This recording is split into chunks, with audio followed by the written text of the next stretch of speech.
My girlfriend demanded I drop it when I tried to discuss our future. So I dropped the $18,500 ring back at the jeweler, packed my life, and disappeared.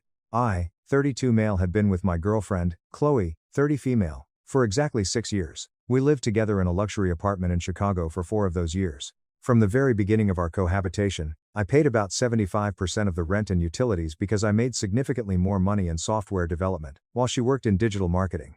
I honestly didn't mind the financial imbalance. I loved her, I thought we were building a solid foundation, and I viewed my financial contribution as an investment in our shared future. Apparently, I was the only one investing. About 3 months ago, I decided it was finally time to take the next step. 6 years felt more than right. We had discussed the future before, but always in incredibly vague, non-committal terms. We'd casually mention kids someday, or buying a house eventually, but anytime I tried to nail down a 5-year plan, Chloe would brush it off, change the subject, or suddenly become very interested in her Instagram feed. I foolishly figured she was just waiting for me to make the ultimate grand gesture and make it official. So, I bought a ring. And not just any ring. I spent months doing exhaustive research, visiting 5 different jewelers, learning about cut, clarity, and settings. I finally settled on a stunning 2.0-carat emerald cut diamond on a white gold band.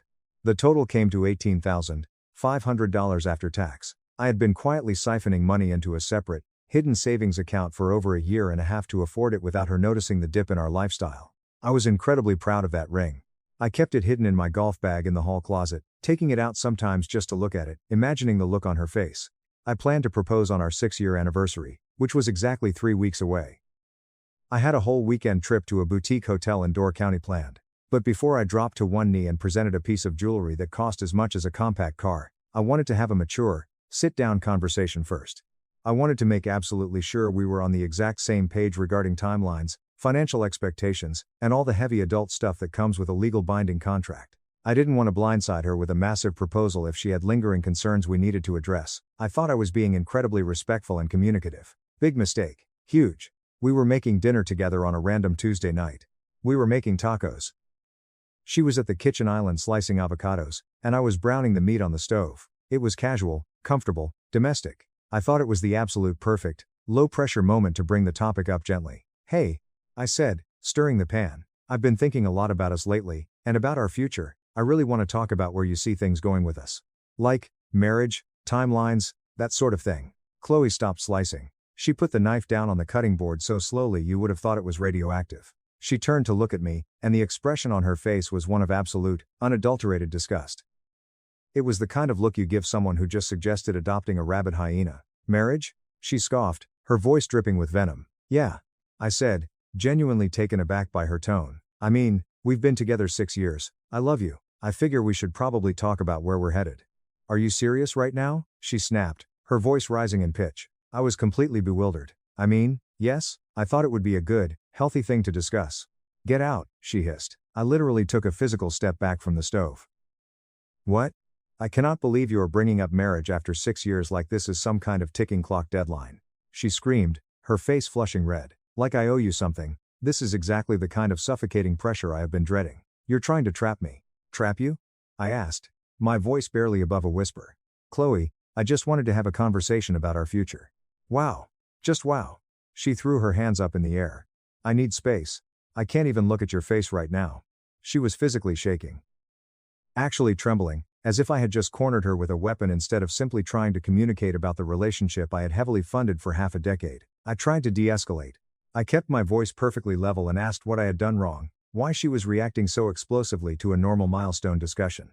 She just kept backing away, repeating that she needed space, that I was suffocating her, that she couldn't believe I would spring this on her after everything. After everything.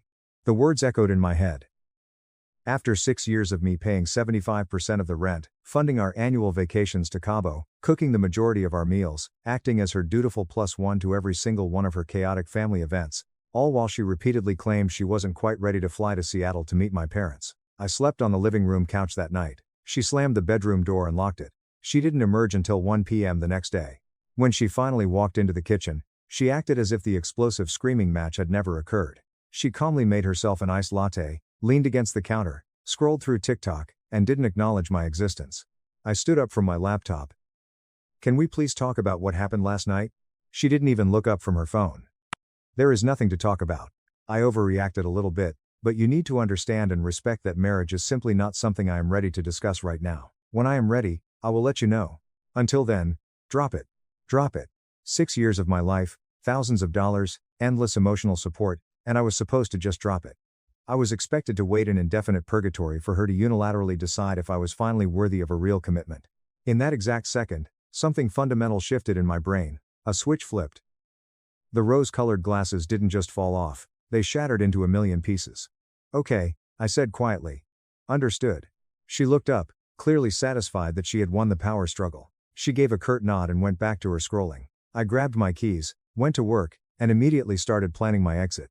Sitting in my office that afternoon, the reality of my situation washed over me. Chloe wasn't scared of commitment. She was entirely capable of committing to a luxury apartment, to expensive Pilates memberships, to annual tropical vacations. She was scared of committing to times me. There is a massive difference. She wanted all the premium benefits of our relationship, the heavy financial subsidization, the domestic stability, the emotional companionship, the optics of a long-term boyfriend without ever having to make it official. I wasn't her partner. I was a placeholder. I was good enough to pay the bills and live with, but not good enough to marry. I spent the next week, acting completely normal. I went to work, came home, cooked dinner, and asked about her day. Now that I had dropped it, she was incredibly cheerful. She was even overly affectionate, acting like a master rewarding a dog for finally learning to heel. Meanwhile, behind the scenes, I was quietly and ruthlessly getting my affairs in order. On Wednesday, I found a fantastic one-bedroom apartment in a different neighborhood. It was a month-to-month lease, available immediately. I signed the paperwork electronically on Thursday morning and wired the deposit. I rented a small, climate-controlled storage unit down the street from our place. Every single day, I started moving my things out gradually. I'd pack a gym bag full of my clothes, books, and small electronics, and drop them off at the storage unit on my way to work. She never noticed a thing. She rarely noticed anything I did unless it directly benefited her immediate comfort. On Friday, I took the $18,500 ring back to the jeweler. They had a strict 30-day return policy, and I was currently on day 26. The manager inspected it, processed the paperwork, and I walked out with a full refund. $18,500 was immediately routed back into my private account. Then came Saturday morning. Chloe left at 8:30 a.m. sharp for her weekly advanced Pilates intensive workshop. She had gone every single Saturday for 3 years. It was a 2-hour class, plus a 20-minute commute each way. I had a guaranteed, uninterrupted window of almost 3 hours. The absolute second her SUV pulled out of the parking garage, I moved with military precision. I had already packed 80% of my essentials over the course of the week. The big, aesthetic furniture in the apartment was all hers anyway. When we moved in, she had insisted on buying the couches, rugs, and decor herself because she had very specific tastes and my furniture was too bachelor pad. Fine by me. It made moving out infinitely easier. I rented a U-Haul cargo van and parked it in the loading dock. It took me exactly 1 hour and 15 minutes to clear out everything that belonged to me. My gaming PC, my vintage espresso machine, my expensive ergonomic mattress from the guest room, my cast iron skillets, and the rest of my wardrobe. By the time I finished, the apartment looked eerily the same, just slightly hollowed out. She probably wouldn't even notice my things were missing for hours. But I made sure to leave one specific thing behind so she would know exactly what happened. Right in the center of the kitchen island, where she had chopped those avocados and screamed at me, I placed the velvet ring box, the empty ring box. Inside, folded neatly, I left a handwritten note. You asked me to drop it indefinitely, so I did. The ring I was going to propose with next week has been returned. The $18,500 is going toward my new apartment deposit and my fresh start. Thank you for making it abundantly clear where I stood after 6 years. I will not contact you again. Please do not contact me. We are entirely done. Naam. I took one final look around the apartment, placed my apartment key on the counter right next to the empty box, walked out, and locked the door behind me. I drove to my new place, unloaded my things, and kept my phone turned off for 4 solid hours. I ordered a pizza and sat on the floor of my empty living room. When I finally powered my phone back on, it practically vibrated out of my hand. I had 47 missed calls, 62 text messages, and 8 frantic voicemails. The first few texts, sent around 11:30 a.m., were confused. Hey, where are you? Why is the espresso machine gone? Babe, did you take your clothes to the dry cleaners? What is this box on the counter? Babe. And then, at 11:42 a.m., she found the note. The tone shifted instantly into absolute hysteria. Call me right now. You're joking, right? Tell me this is some kind of sick, twisted joke. You cannot just pack up and leave. We need to sit down and talk about this like adults. I cannot believe you would do this to me after everything I have done for you. Answer your phone, you coward. The voicemails were even worse. They ranged from her hyperventilating and sobbing uncontrollably, begging me to come back to the apartment, to her violently screaming into the microphone, calling me a manipulative sociopath for abandoning her. I listened to all of them with a strange sense of detachment. I didn't respond to a single one. Then, around 4 p.m., my phone buzzed with a text from her mother. Apparently, Chloe had called her parents in a state of absolute devastation. But her mother's text completely derailed my train of thought. David, you need to call Chloe this instant. She is absolutely inconsolable. I do not know what kind of fight you two had, but abandoning her like a thief in the night is not the answer. She told the whole family you were planning to propose this month. She was so incredibly excited. I don't understand how you could cruelly rip the rug out from under her like this.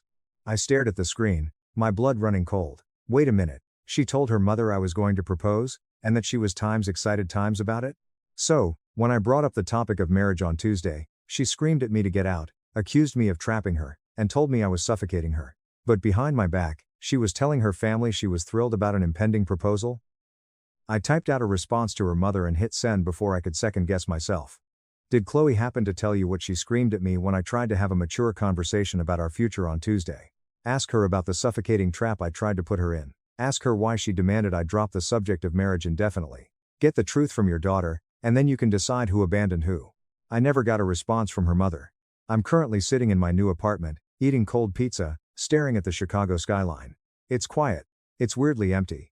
But honestly, the sheer weight that has been lifted off my chest is indescribable. I feel like I can finally breathe. I'll update if things escalate, but for now, I'm just enjoying the silence. Edit. A lot of people in the comments are asking why I didn't just break up with her face to face like a normal person instead of pulling a Vanishing Act. Fair question. The honest truth is that Chloe is a master manipulator. If I had tried to sit down and break up with her, she would have weaponized her tears, twisted the narrative, promised me the world, agreed to therapy, and manipulated me into staying. I would have fallen for it, just like I had during every other major conflict in our 6 years together. The only way I could ensure I actually left was to completely remove her ability to argue. I had to rip the band-aid off while she wasn't looking. Update 1. 1 week later. Well, things got incredibly messy. Shocking, I know. First off, thank you to everyone who commented and validated my decision. When you're in a relationship with someone who constantly shifts the goalposts, you start to feel like you're losing your mind. Your comments helped ground me. Now, on to the absolute chaos of the past 7 days. On Tuesday, day 3 post-move, Chloe showed up unannounced at my workplace. I work in a secure corporate building downtown. She literally walked into the lobby, marched up to the front desk, and told the receptionist she needed to see me immediately due to a critical family emergency. My receptionist, looking panicked, buzzed my office. I rushed down to the lobby, heart pounding, only to find Chloe standing by the elevator banks. She looked incredibly rough. Her eyes were swollen, her hair was in a messy bun, and she was wearing the exact same oversized hoodie she wore the night she screamed at me. "We need to talk," she demanded, stepping toward me. "There is absolutely nothing to talk about, Chloe," I said, keeping my voice low to avoid a scene. "You need to leave. You don't just get to decide that," she snapped, her voice echoing in the marble lobby. "I have a say in this relationship too. You had 6 years to have a say. I'm done." She immediately started crying. Giant, theatrical tears right there in front of the security desk. A few of my coworkers walked past, slowing down to stare at the unfolding drama. She reached out and grabbed my forearm tightly. "Please, David, I made a massive mistake. I was just scared. I didn't mean any of the things I said on Tuesday. I love you. I want to marry you." I looked at her hand on my arm, then back up to her face. "You literally screamed at me to get out of the kitchen when I simply mentioned the word marriage. You called me suffocating. You said I was trying to trap you like an animal. I was just having a terrible day at work. You caught me completely off guard," she pleaded. "That is not how I really feel." 9. That is exactly how you really feel, Chloe. You just didn't expect there to be actual consequences for treating me like garbage. Realizing the crying wasn't working, she shifted tactics with terrifying speed. Her tears instantly dried up, her face hardened, and she crossed her arms. "Fine," she spat. "You want to know the real truth?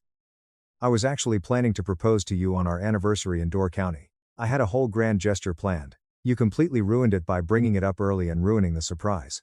I just stared at her in utter disbelief. "You were going to propose to me?" "Yes."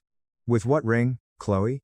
Silence. "You don't even have a ring," I continued, my voice steady. "I was going to buy one." She countered defensively. "With what money? I manage our shared finances, remember? I see. Your personal accounts." You literally spent $600 on a designer handbag last month and complained about being broke. You weren't going to propose. You're lying to save face.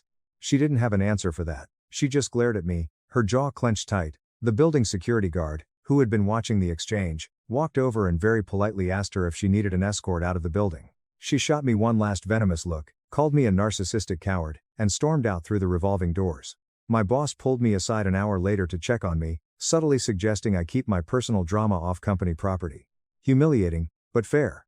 By Thursday, the flying monkey offensive began. I started receiving texts from 4 different mutual friends, all parroting the exact same scripted narrative. Hey man, heard what happened. Don't you think you're being incredibly harsh and vindictive? Chloe is a complete wreck. She really loves you. You guys just need couples counseling. Leaving an empty ring box was emotionally abusive, dude. Not cool.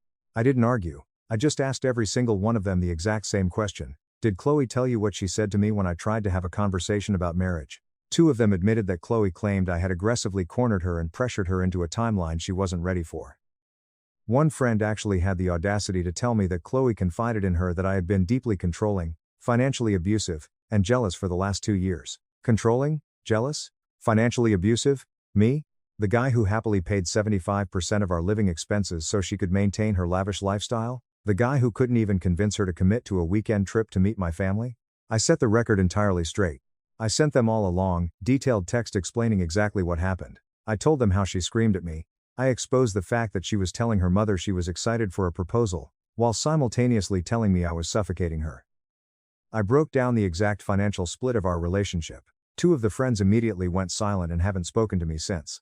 The 3rd friend backpedaled, saying she didn't want to get in the middle and that there are always 3 sides to every story. Cool. 3 fewer fake friends to worry about. Then came the weekend. On Saturday, her father, Marcus, called me. I had met this man exactly twice in 6 years because Chloe always made excuses to keep us apart. He's a big, intimidating, old-school guy.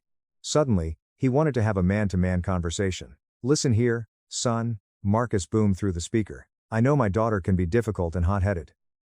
But you made a solemn commitment when you signed that lease and moved in with her. You don't just pack up and walk out on a woman like a coward. With all due respect, sir. I replied firmly, I tried to make a much bigger, permanent commitment to your daughter, and in response, she screamed at me, told me I was trapping her, and ordered me to get out. So, I took her advice. I got out permanently. She didn't mean it like that, David. She's got severe anxiety, you know how she gets when she's stressed. I actually didn't know how she gets, Marcus, because she refused to communicate with me. That is exactly why I left. He went quiet for a long moment. Then, his voice softened slightly.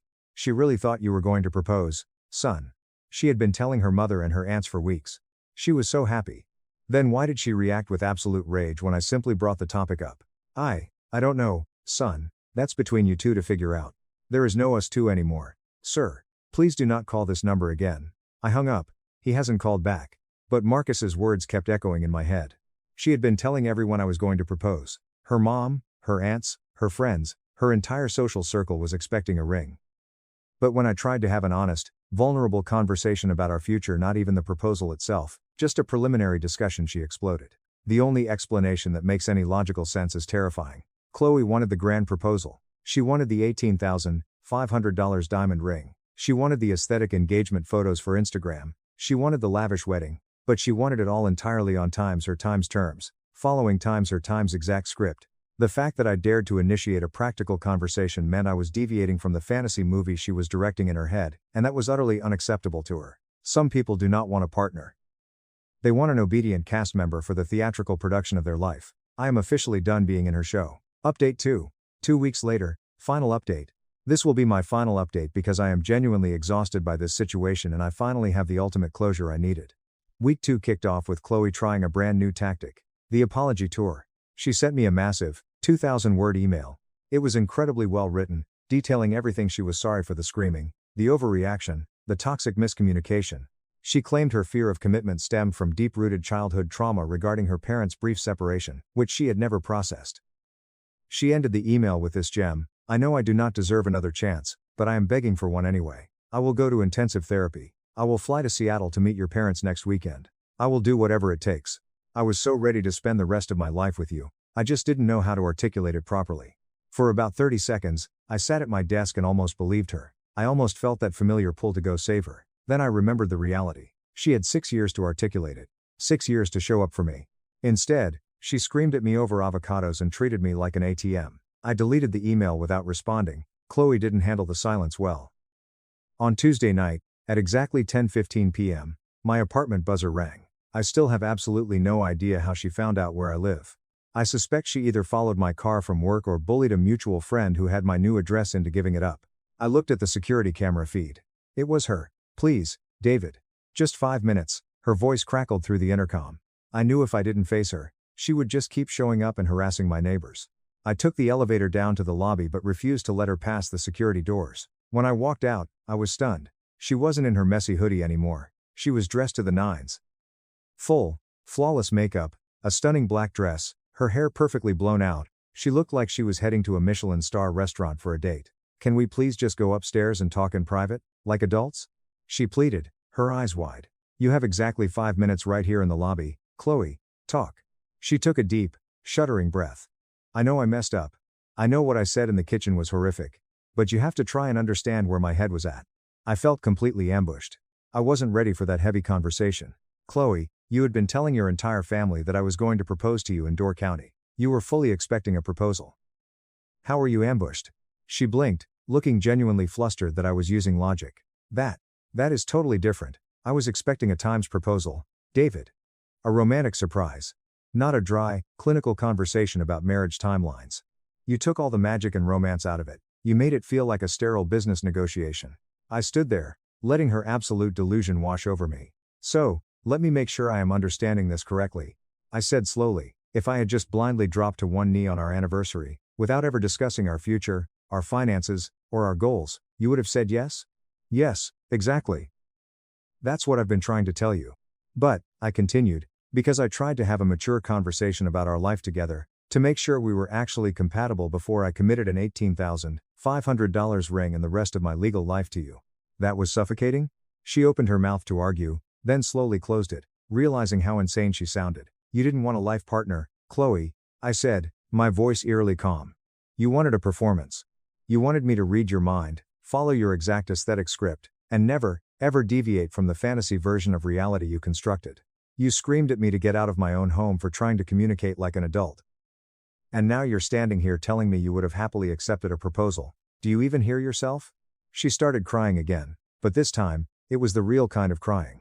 The ugly, hyperventilating kind, not the manipulative, pretty tears she used at my office. "I don't know what is wrong with me," she whispered, her mascara running. "I don't know why I ruin everything. I just love you. I just couldn't say it right." For a fleeting second, I felt a pang of profound pity for her. But then she immediately ruined it by saying, "So, can we just hit reset? Let's forget any of this happened. Come back home. I will even let you propose to me again. The right way this time." She'll let me propose again. The right way.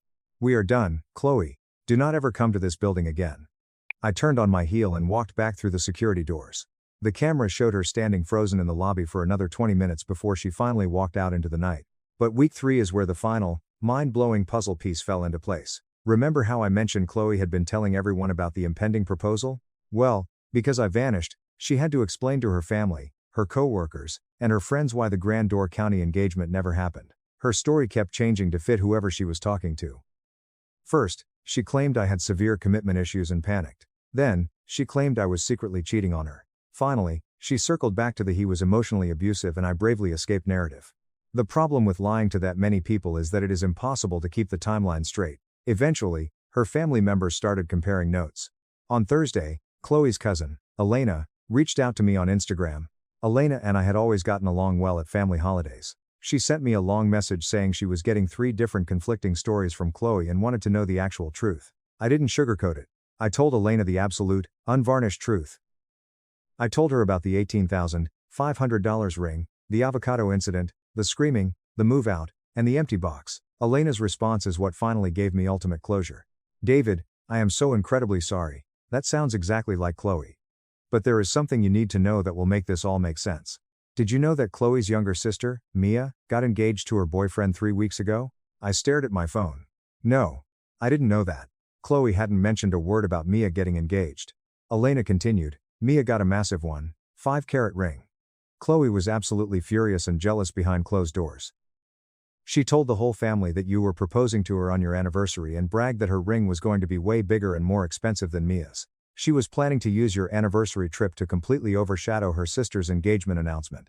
When you tried to discuss marriage instead of just giving her the ring right then and there, she realized she couldn't post a photo of the diamond on Instagram that weekend to compete with Mia. You ruined her PR timeline. That is why she snapped. I sat on my new couch, completely paralyzed, as the flawless logic of it all clicked into place. It wasn't about commitment fear. It wasn't about childhood trauma. It wasn't even about me ruining the romance. It was about sibling rivalry and social media optics. I was literally just a prop she was trying to use to win a vanity competition against her own younger sister. When I tried to have a real conversation, it delayed her ability to secure the shiny prop she needed to win the family arms race. So, she threw a temper tantrum like a spoiled child. I thanked Elena for her honesty. I finally understood exactly who I had spent 6 years of my life with. I received one final text from an unknown number on Friday, obviously Chloe using a burner app. You are going to deeply regret this. You will eventually realize exactly what you lost. And when you come crawling back, I will not be here. I didn't reply. I just smiled, blocked the number, and tossed my phone on the counter. Because the absolute truth is, I already know exactly what I lost. I lost 6 years with a woman who couldn't say I love you without attaching a script to it. I lost someone who desperately wanted the aesthetic wedding, but had zero interest in the actual marriage. I lost a partner who exploded with rage when I tried to communicate, and then blamed me for not reading her mind. I lost a meticulously crafted fantasy. The reality of who she was never actually existed. The $18,500 went to my deposit, my first month's rent, and outfitting my new apartment. I bought a massive new TV, a comfortable leather sectional, and some artwork that I actually picked out myself. It's nothing incredibly fancy, but it is 100% mine. As for the empty velvet ring box I left behind, according to Elena, Chloe still has it sitting perfectly centered on her bedroom dresser. I don't know why she kept it. Maybe it serves as a bitter reminder of what she lost. Maybe, in her deep delusion, she's still hoping I will come back and fill it one day. I won't. Some doors, once they are finally closed, need to stay deadbolted forever. Thank you all for reading and for the support. Take care of yourselves out there. And seriously, if your partner ever screams at you for simply trying to communicate like an adult, believe them the first time. That is exactly who they are. If you enjoyed this story, please hit that subscribe button. It really helps the channel out and allows us to bring you even more awesome stories. Thank you so much for watching.